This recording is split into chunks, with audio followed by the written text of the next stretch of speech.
1장 26절에서 28절까지입니다.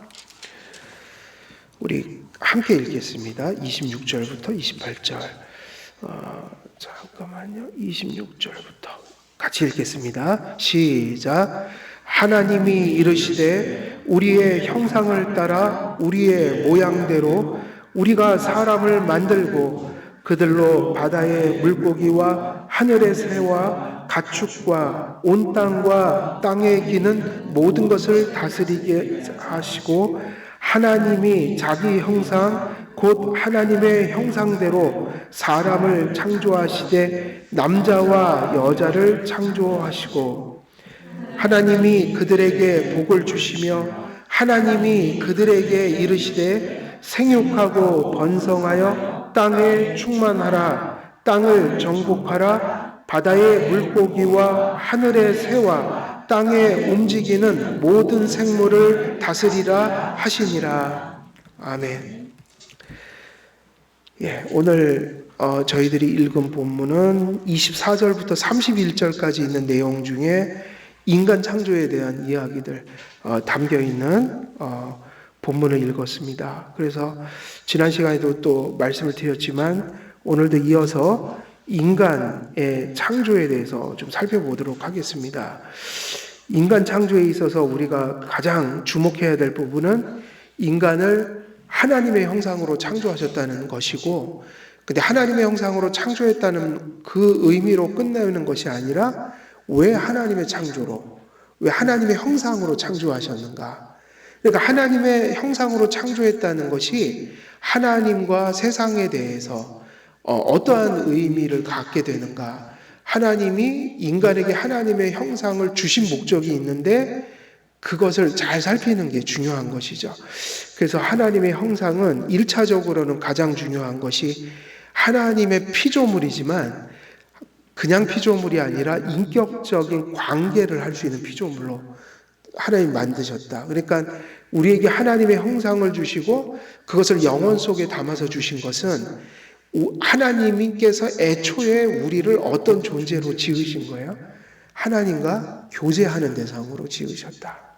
그리고 두 번째는 하나님과의 관계에서만이 아니라 하나님의 형상으로 지으셨다는 것은 하나님께서 인격적인 관계를 맺을 뿐만 아니라 더 나가면 이제 우리가 행위 언약이라는 것을 보게 되잖아요.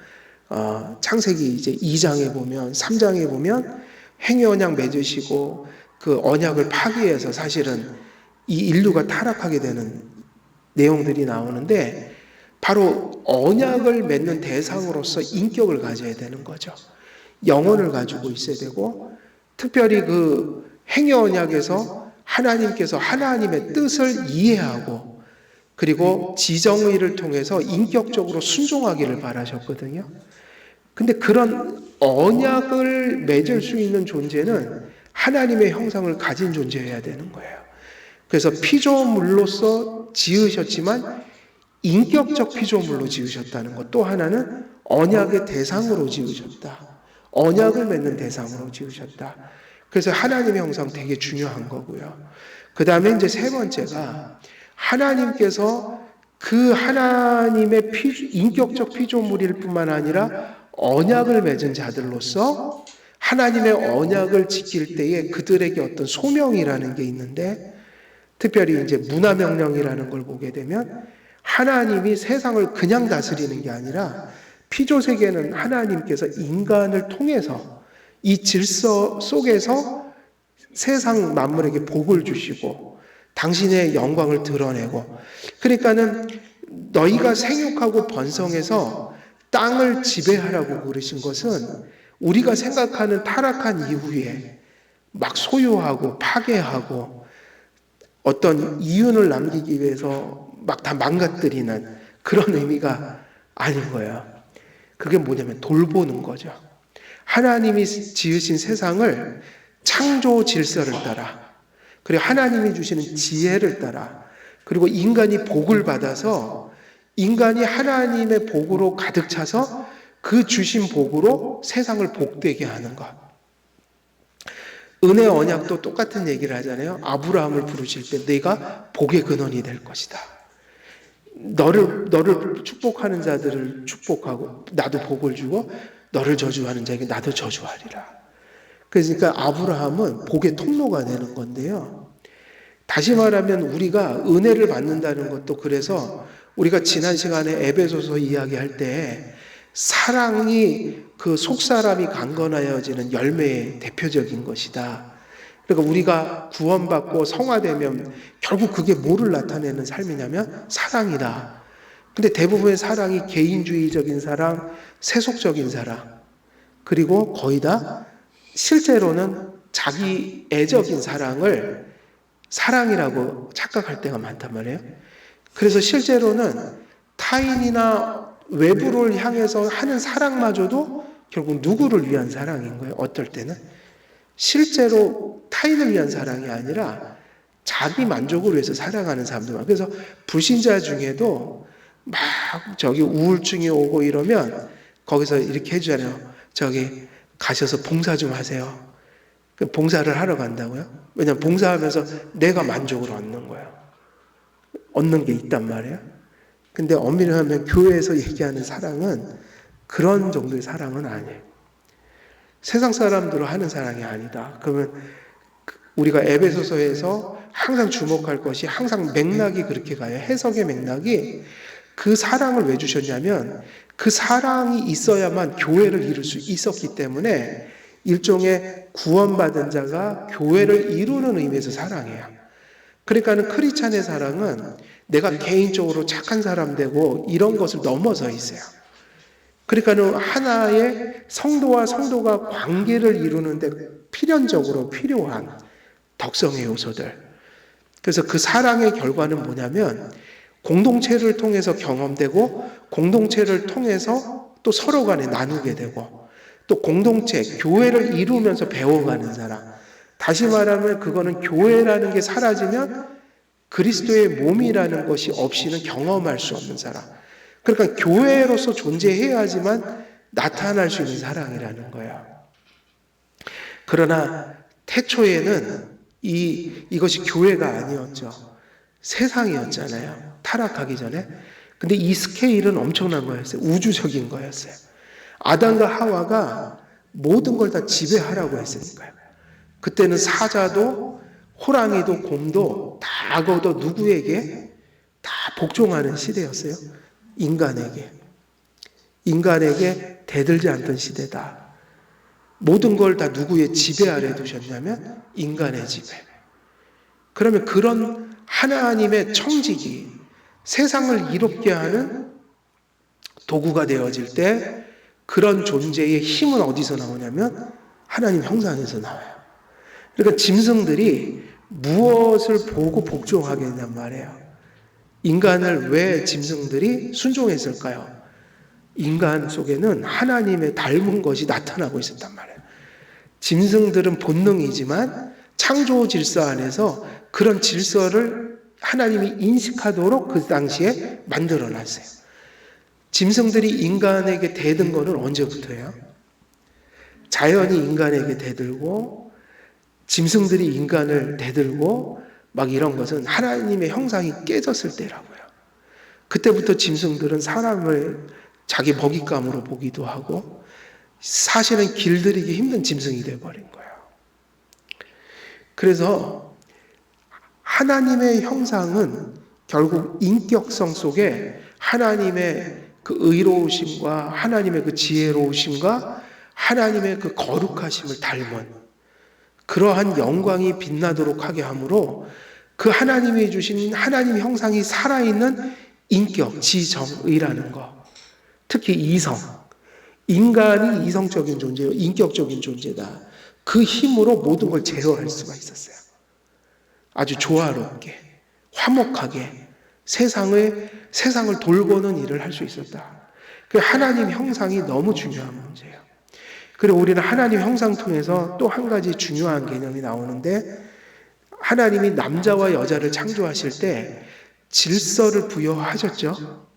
이제 나중에 이제 그 설교도 하겠지만 하나님께서 남자를 일종의 리더자로 가정에 세우신 건 맞아요. 그 질서가 있어요. 그래서 지으실 때도 남자 먼저 지으시고 그 다음에 여자를 지으셨고요. 남자를 먼저 지으셨을 때 하나님이 뭐 너 이렇게 복을 주겠다 뭐 이런 그 하나님께서 어떤 아담에게 주신 말씀들이 있어요. 그거는 하와에게 직접 주시지 않고 누구에게 주신 거예요? 아담에게. 누가 먼저 지음을 받았어요? 그러니까는 하나님은 같이 지으실 수 있는데 그렇게 하지 않고 아담에게 먼저 지으셨는데 아담을 그냥 먼저 지은 게 아니라 실제로 아담에게 뭐를 말씀하셨냐면 필요한 말씀을 아담에게 먼저 다 하셨다고 봐야 돼요. 축복도 마찬가지고 그리고 그것을 누가 전달해 줬을까요? 하와는 직접 들은 게 아니라 누구에게 들은 거예요? 아담에게 일종의 배운 거예요. 그러니까 하나님의 계획은 아담 먼저 만드시고 아담을 통해서 하나님의 일들을 듣게 하신 거예요. 그리고 하나님은 그의 역할을 이렇게 규정했죠. 아담이 들은 것을 이루는 것이 너의 역할이야. 그래서 돕는 배필, 조력자 이름을 붙였다고요. 그래서 남녀 관계에는 질서가 있어요. 가정에서도 질서가 있고 남자에게 리더십을 주시고 그 리더십을 여자들이 조력하게 하셨다. 그런데 따지고 보면 이게 아담을 섬기는 겁니까? 하나님을 섬기는 겁니까? 아담이 받은 것은 아담의 본성에서 나온 거예요? 하나님이 주신 거예요? 예를 들면 땅을 정복하고 그걸 다스리라 할 때 그걸 누가 주신 거냔 말이에요. 아담이 명령한 게 아니에요. 하와에게 나를 도와줘. 하나님이 주셨으니까 아담도 누구를 위해서 존재하죠? 하나님. 그럼 조력자라고 했지만 결국 아담을 조력하는 건 아담을 위한 게 아니라 아담에게 주신 하나님의 뜻을 위해서 조력하는 것이니 여자가 남자보다 열등하거나 계급적인 의미에서 낮거나 이런 의미가 아니라 질서를 부여한 거죠. 남자가 먼저 받고 남자는 항상 그것을 전달해 주는 역할이며 여자들은 하나님의 뜻을 남자를 통해 받아서 조력하는데 결국 그것이 누구를 위한 거냐면 하나님께 귀결된다. 그러니까 타락 전에는 이 남자가 머리가 되는 것은 철저히 여자를 위해서 리더십이 발휘됐고 여자들이 조력하는 것도 피해나 어떤 우열의 문제가 아니라 남자에게 주신 하나님의 뜻을 이루기 위해서 조력하는 거였거든요. 그리고 그래서 조력하는 것은 남자에 대한 어떤 사랑이고 남자가 머리 되는 것 역시 자기를 위한 것이 아니라 여자를 위한 것이었기 때문에 서로의 사랑이 그런 방식으로 소통했던 거야. 그러니까 타락 전에는 싸움이 있었을까요? 없었을까요? 없었어요. 그래서 표준세 번역을 보면 타락하고 나서 이 부분을 어떻게 짚냐면 번역을 어떻게 했냐면 여자는 남자를 이렇게 자기 마음대로 주무르려고 할 것이요. 그러나 남자는 그 여자를 결국은 순복시킬 거다. 그러니까 어떻게 됐냐면 여자는 질서를 뒤엎으려고 하고 남자들은 사랑의 리더십이 아니라 강제적인 굴종을 시키는 거예요. 힘으로요. 근데 실제로 보면 가정에서 모든 대부분의 갈등은 여기서 일어나는 거예요. 주도권 싸움. 근데 원래 타락하기 전에는 그게 서로를 위한 거였기 때문에 예를 들면 남자의 리더십이 다 누구를 위해서 다 행하는 일이었겠어요. 하나님이 주신 아내를 위해서 책임지는 거, 의무를 다하는 거 이런 게 리더십이었거든요. 그러나 타락하고 나서는 서로가 주권을 헤게모니, 그러니까 서로가 서로의 주도권을 잡기 위해서 리더십을 얘기하거나 또 조력을 하면 내가 마치 피해를 보는 것 같은 쪽으로 다 돼갖고 사실 지금은 그 타락성이 이렇게 나타나고 있어요. 그러니까 선한 권위, 선한 조력은 사라지고 대부분은 어디로 가죠? 지금 사회가 지금 큰 사회 문제예요, 실제로. 페미니즘, 여성 우월주의 혹은 남성 우월주의. 이 두 가지밖에 없어요. 그러니까 남성 우월주의를 갖거나 페미니즘, 남성 우월주의 헤게모니하게 이제 도전하는 그러니까 이 두 가지 가치가 계속 부딪힌다. 그러니까 그 안에서는 남자와 여자를 서로 투쟁 관계로 보는 거예요. 그래서 이번에 특히 대선 치를 때, 총선 치를 때 지난번에 보면 그때 왜 페미니즘 가진 사람들하고 남성 우월주의 가진 사람들이 극으로 이렇게 부딪혔어요. 되게 많이 부딪혔어요. 근데 남자와 여자는 그런 관계가 아니거든요. 그래서 뭐가 되게 중요하냐면 남녀는 사실은 평등해요, 안 평등해요? 고대 시대에는 그런 걸 가르치는 것이 없어요. 다 여성들은 인권이 거의 유린됐죠. 근데 성경은 그 오래된 성경이 남녀 평등을 얘기한다고요. 왜냐? 오늘 읽은 본문에서 남자와 여자를 하나님의 뭐로 지으셨다? 하나님의 형상대로. 남자와 여자가 평등한 이유는 한 가지밖에 없어요. 동등한 하나님의 형상을 지녔어요. 그러니까 인간이 인간 되는 데 있어서 최고 가치가 동일하게 주어진 거예요. 그러니까 남녀는 평등한데 뭐가 있다는 거예요? 삶 속에 질서가 있다. 근데 질서는 평등하지 않다는 얘기가 아니라고요. 그러니까 타락하고 나서 일어난 문제들이에요. 그러니까 우리가 이렇게 생각해야 되는 거죠. 크리스찬 가정에서는 이제 이렇게 회복이 돼야 돼요. 질서가 있는데 남자에게 리더십을 줬다는 것은 그 남자에게 주신 권위는 아버지에게 받은 권위는 누구를 위한 책임과 의무와 희생으로 나타나야 돼요? 아내와 가족들을 향한. 그럼 그 권위는 나쁜 겁니까? 좋은 겁니까? 뒤집어 얘기하면 다 아버지가 짐을 뒤집어 쓴다는 얘기예요.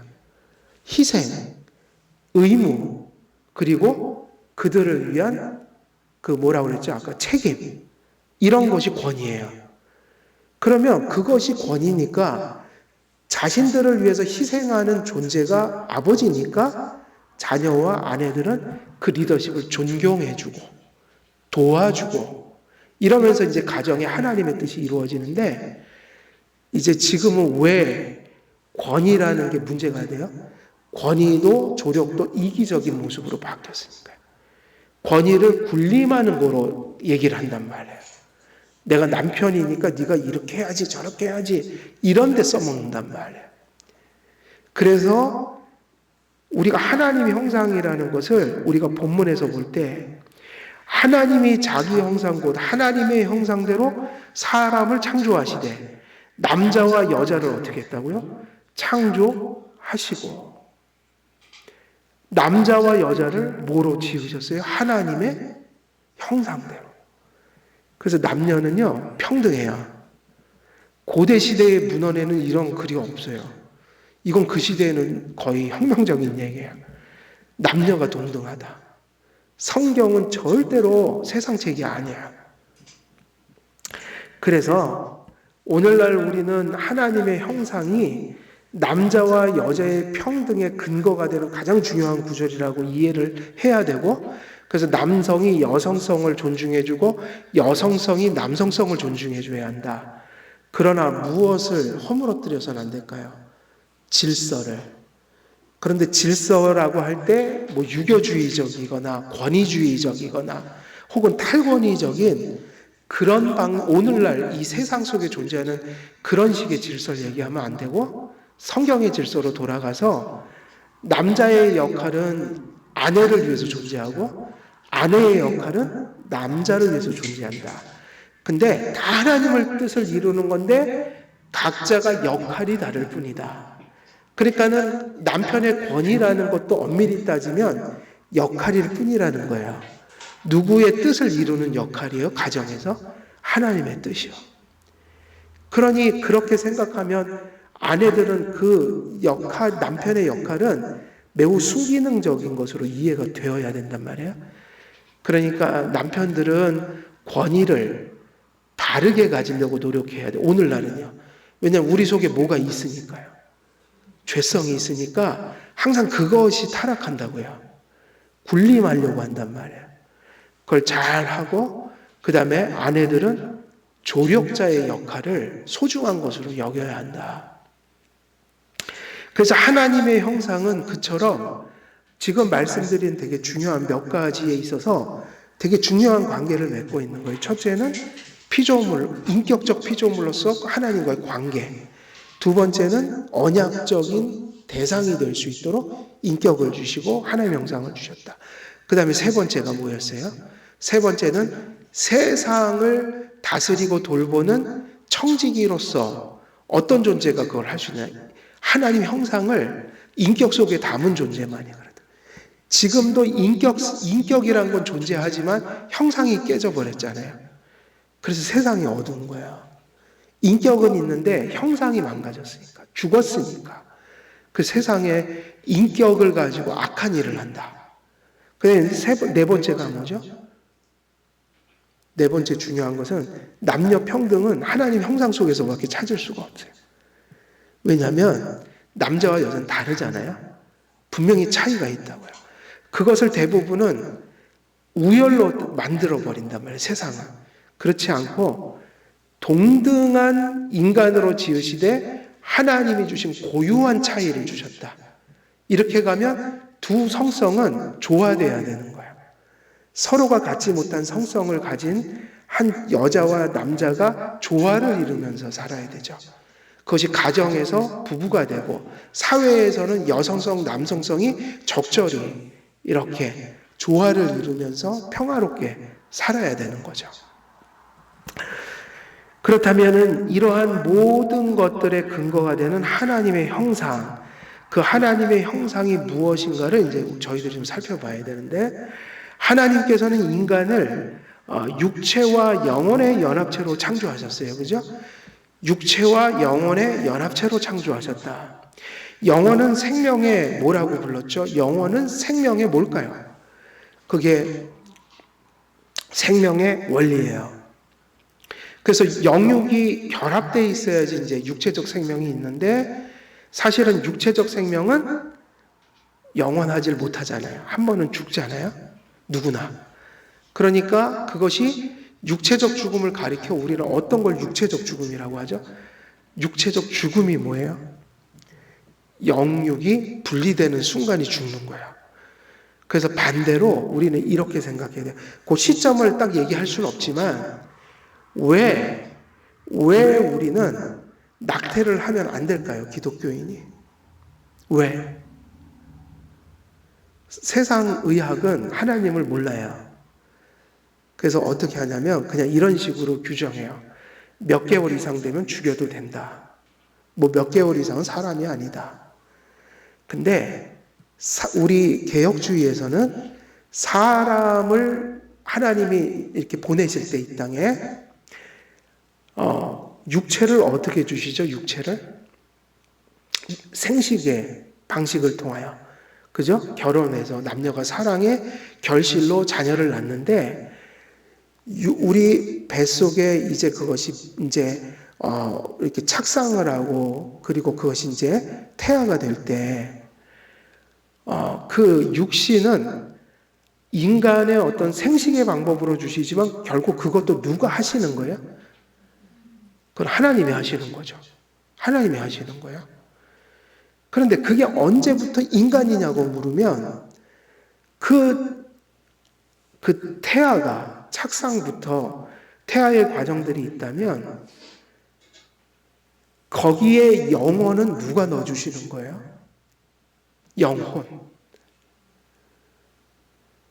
우리 안에 육체는 생식의 방법으로 하나님 그 방법으로 만들지만 영혼을 우리 태로 만드는 게 아니란 말이에요. 영혼은 누가 넣어주시는 거예요? 그래서 영혼 창조설이에요. 하나님이 창조하시는 거예요. 하나님이 거기다 영혼을 결합시키신다고요. 그런데 그렇다면 사람이라는 건 언제부터 사람이냐면 육체가 발생하는 어떤 순간에 하나님이 거기다가 영혼을 결합시키실 거 아니에요? 그때 어느 순간에 사람이 된단 말이에요. 근데 생명 활동을 하는 건 언제부터이냐면 영혼과 육체가 결합될 때부터 육체도 생명을 갖고 영혼도 존재하기 시작해요. 그러면 그것을 우리가 규정할 수 있어요, 없어요? 언제라고? 3개월인지 아니면 착상되는 그 순간부터인지 수정이 되는 그 순간부터 우리는 규정하면 안 돼요. 중요한 건 인간이 형태를 갖추지 못했다 할지라도 한 인간이 시작되는 어떤 순간에 영육은 결합되고 생명활동을 시작한다. 그래서 그것을 의학으로 규정할지는 몰라도 크리스찬들이 그거를 우리가 신앙적으로까지 이렇게 따라가서는 안 된다고요. 그거는 세상 사람들이 할 수 있는 최선의 방법이고 우리에게는 그렇지 않으니 우리는 생명을 훨씬 더 세상보다 높은 기준에서 바라봐야 되는 거죠. 실정법이 낙태를 하라고 그랬다 말라고 그랬다 이게 중요한 게 아니라 우리는 크리스찬으로서 성경적 판단을 하고 거기에 맞춰서 생활해야 하는 게 더 맞아요. 그렇지 않으면 이렇게 갑니다.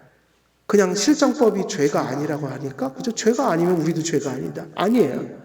실정법은 성경하고 너무 달라요. 그래서 우리는 어찌 보면 실정법보다 훨씬 더 바르게 살아야 돼요. 법은 최소한의 것을 만들어 놓은 거란 말이에요. 그래서 인간이 어떤 생명을 갖는 순간은 영육이 결합되는 순간이에요. 그러면 이 육체적 죽음이 오는 순간은 또 언제예요? 영혼이 분리되는 순간. 그때 육신은 어떻게 되죠? 영혼이 떠나면 그때부터 생명이 아니에요. 죽어요. 썩어요. 한마디로 말하면 부패돼요. 왜 부패되냐면 영혼 속에 생명의 원리가 있기 때문에 영혼이 떠난 상태에서는 육신은 살 수가 없는 거예요. 절대로 살릴 수가 없어요. 그때부터 육신은 썩어가요. 그래서 육신과 영혼이 결합된 상태가 가장 이상적인 인간의 살아있는 상태라고 할 수 있지만 육신은 영원하지 않아서 한번 육체적 죽음을 겪는다. 그러나 영혼의 주도성이 있는 것은 육신은 죽어도 영혼은 죽지 않는다는 거예요. 영혼은 소멸되지 않아요. 그래서 칼빈이 영혼 소멸에 대한 논문을 쓴 적이 있어요. 그래서 영혼은 소멸되지 않아요. 그 얘기는 무슨 얘기죠? 생명의 원리는 육체에 있는 게 아니라 어디 있다는 얘기일까요? 영혼에 있는 거야. 그래서 우리 개혁주의대로 하면 누군가 이 땅의 생을 마감할 때 그 믿지 않은 사람은 영혼이 없어지는 게 아니라 지옥에 가는 거고요. 믿는 사람 영혼은 곧장 어디로 가요? 하나님 품에 안긴다. 천국 들어가는 겁니다. 그리고 때가 되면 세상의 종말이 올 때 재림하실 때 그 영혼이 부활하겠죠. 육체까지도 입겠죠. 그래서 이 영혼이라는 것을 뭐라고 부르냐면 생명의 원리라고 불러요. 그래서 이 생명의 원리로서 영혼은 소멸되지 않아요. 그렇다면 하나님의 형상은 어디다 하나님이 주셨을까요? 그러면 어디 있는 거예요? 하나님의 형상을 어디다 넣어주셨을까요? 그러면 영혼의 좌소는 어디일까요? 아니. 하나님 형상의 좌소. 영혼이에요. 영혼 속에 하나님의 형상이 있어요. 그러면 저희는 영혼이라는 것을 보통 어떻게 표현한다고 그랬죠? 영혼은 보이지 않는다고 그랬죠? 성경에도 설명이 없어요. 그러나 성경은 영혼에 관해서 알려주실 때 이걸 가지고 그 실체를 얘기해요. 다. 영혼에 대해서는 디피니션을 안 내지만 그리고 또 우리도 영혼을 지금 다 경험할 수 있어요. 지금도. 성경대로 하면. 그게 뭐냐면 지정의죠. 지정의. 영혼의 기능들. 영혼은 설명을 안 했는데 성경은 항상 영혼의 기능을 가지고 영혼을 설명해요. 그럼 뭐가 영혼이냐면 이성과 정서와 의지. 다시 말해 우리 인격성. 그게 영혼의 기능이니까 지금도 우리가 하나님 말씀 전하는 거 뭐가 있으니까 전하는 거예요. 영혼으로 전하는 거고 여러분들도 지금 뭐가 있기 때문에 이 말씀을 받는 거예요. 영혼이 있으니까. 그럼 지금 영혼이 뭐냐면 지금 이성이라고요. 이해하고 계시잖아요. 이것을 들음으로 우리가 하나님 말씀 받잖아요. 이 말씀을 어떻게 받냐면 지정의로 받는다. 하나님은 지금 그 지정의 속에 역사하고 계신 거예요. 인격 속에 역사하신다. 그러면 하나님의 형상이 어디 있는가?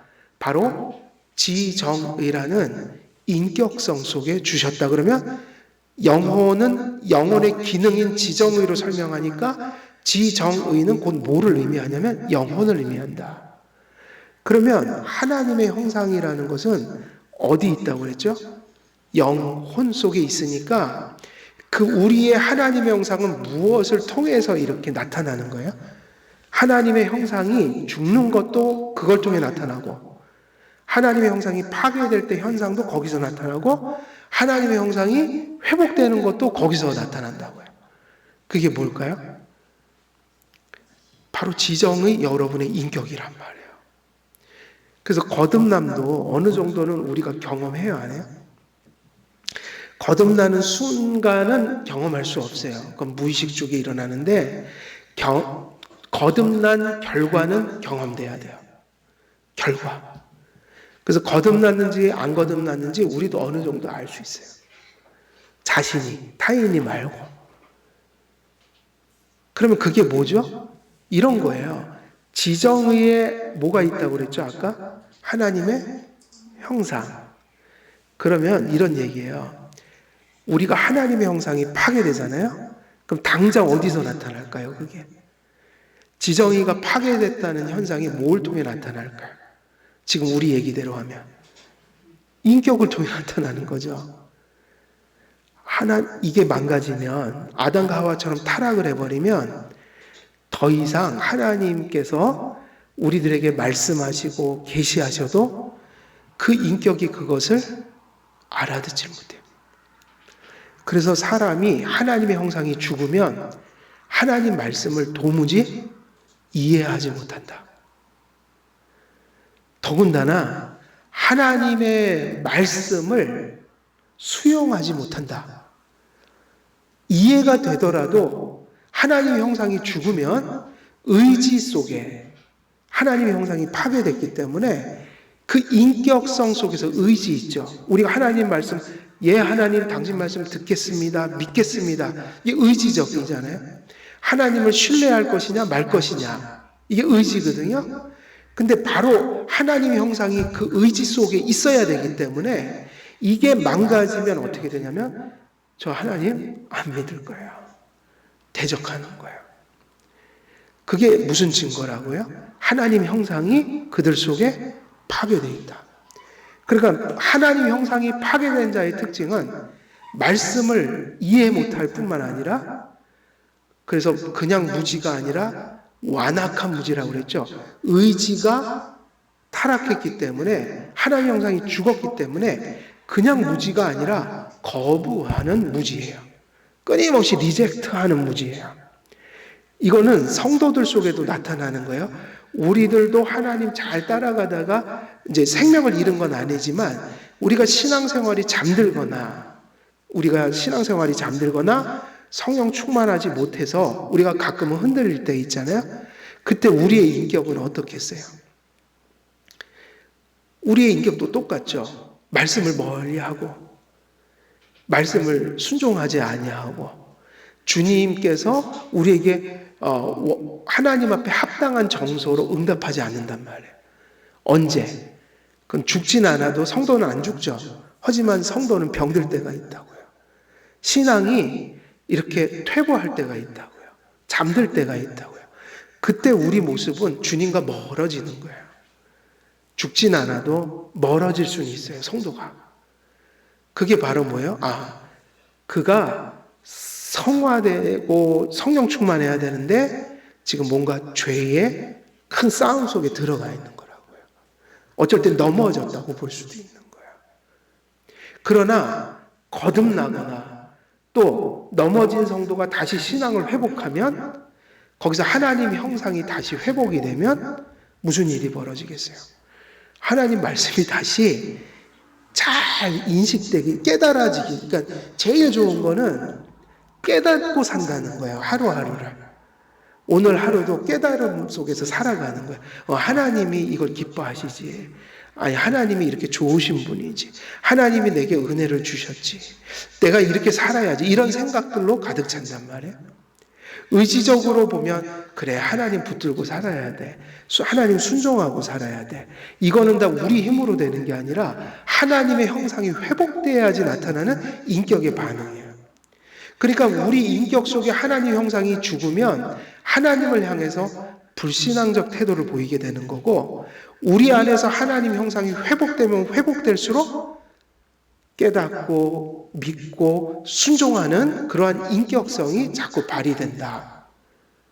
그러니까 이것이 결국 인격이 하나님을 수용하기도 하고 거부하기도 하는데, 그것의 결국은 기준은 어디서 발생하는 거예요? 무엇이 살았냐 죽었냐? 하나님의 형상. 그래서 거듭날 때 가장 큰 특징은 하나님을 깨닫기 시작하는 거예요.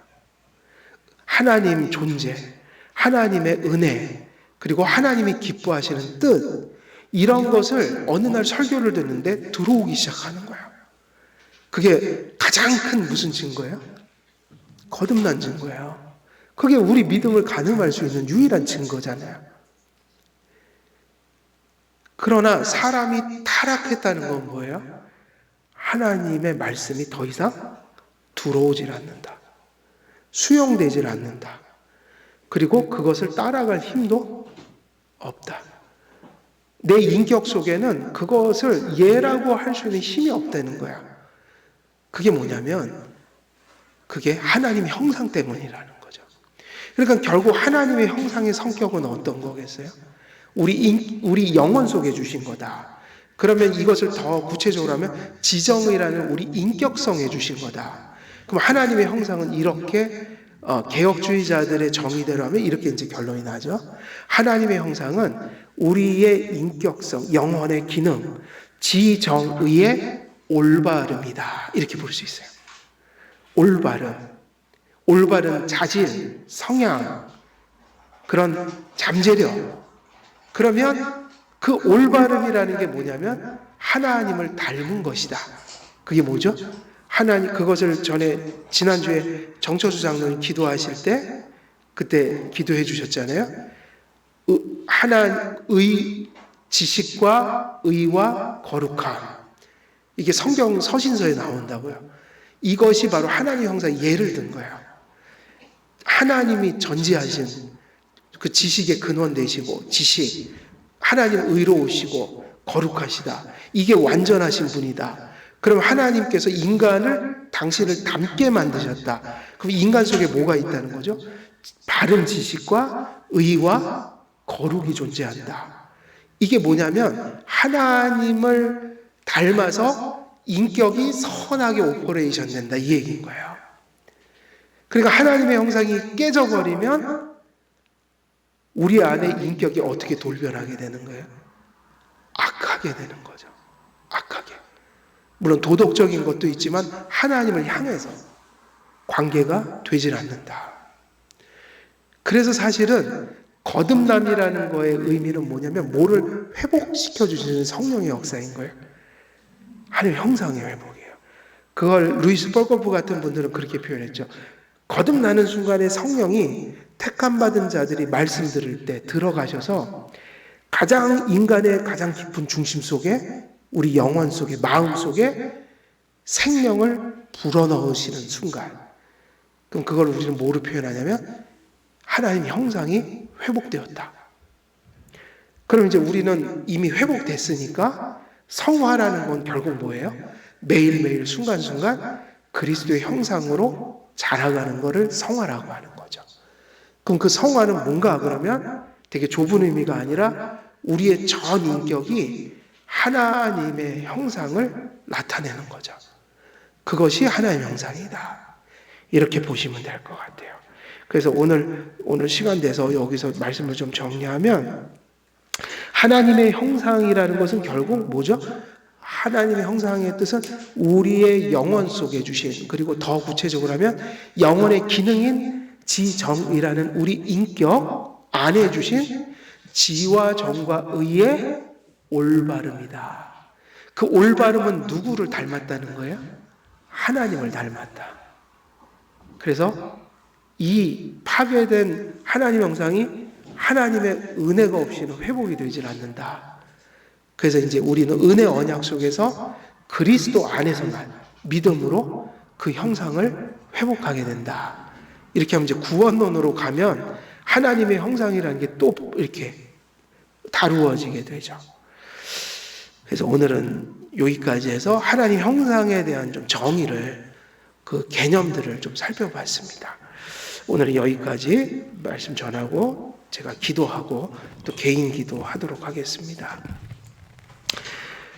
하나님 아버지, 저희를 하나님의 형상을 따라 만들어 주셔서 참으로 그 하나님의 선한 형상이 우리 안에 존재할 때 우리는 하나님과 이웃들과 또 저 하나님 만드신 세계, 세상에 대하여 바른 관계를 맺으며 살아갈 수 있음을 다시 보게 됩니다.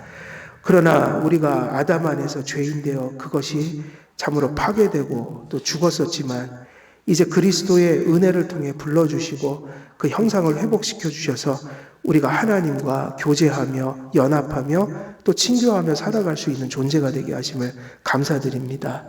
그러나 이제 아직 죄성을 지닌 존재로서 또 성화로서 하나님 형상이 자라가야 할 텐데 저희들 연약합니다.